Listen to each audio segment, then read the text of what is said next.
Te voilà donc, Baron, dégagé de la laisse, qui tient au même joug la force et la faiblesse, sur ce globe sans air forcé de demeurer, que tu dois être enfin heureux de respirer. Méprisant d'ici-bas les routes trop connues, ton génie inquiet s'élançait dans les nues. Car il faut, si l'on veut dominer le chagrin, savoir placer ses jours par-delà le destin, et pour s'apprécier sur la terre où nous sommes, de la hauteur du ciel se voir parmi les hommes. Mais tout s'use, et souvent le génie irrité, dans son vol orgueilleux s'affaisse d'écouter.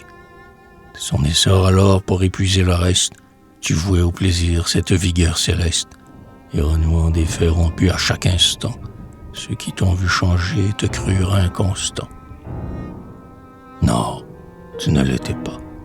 Ton cœur eut un modèle qui savait te contraindre à lui rester fidèle. Tu le cherchais partout.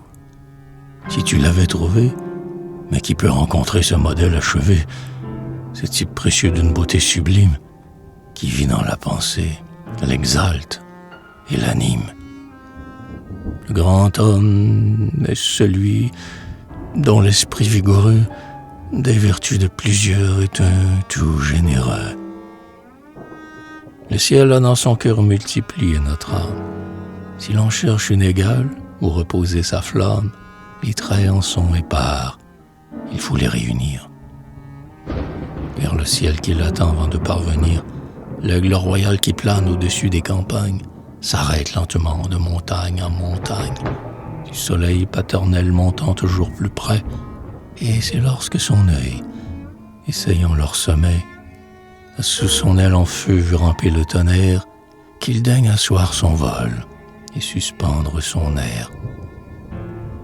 Regardons le grand homme et ne l'accusons pas. Pour mesurer sa taille, il faudrait son compas. Sa puissance d'aimer est un feu qui ravage. Pour affaiblir sa force, il faut qu'il la partage. Mais sur le même autel sacrifiant toujours, il n'aime qu'une fois à travers mille amours. Aimer, c'est être jeune, et qui de la jeunesse connut mieux que Baron la fièvre enchanteresse. L'amour est-il pour lui quelque don réservé? Excepté l'espérance, il a tout éprouvé. Un seul de ses regards déclarait sa tendresse, et chacun de ses vers gagnait une maîtresse. Son âme palpitante en descendant des cieux en retrouvait l'azur et l'éclat dans leurs yeux, et leurs bras, l'enlevant aux misères humaines, assoupissaient l'ardeur errante dans ses veines. Quel bien lui restait-il encore à soupçonner?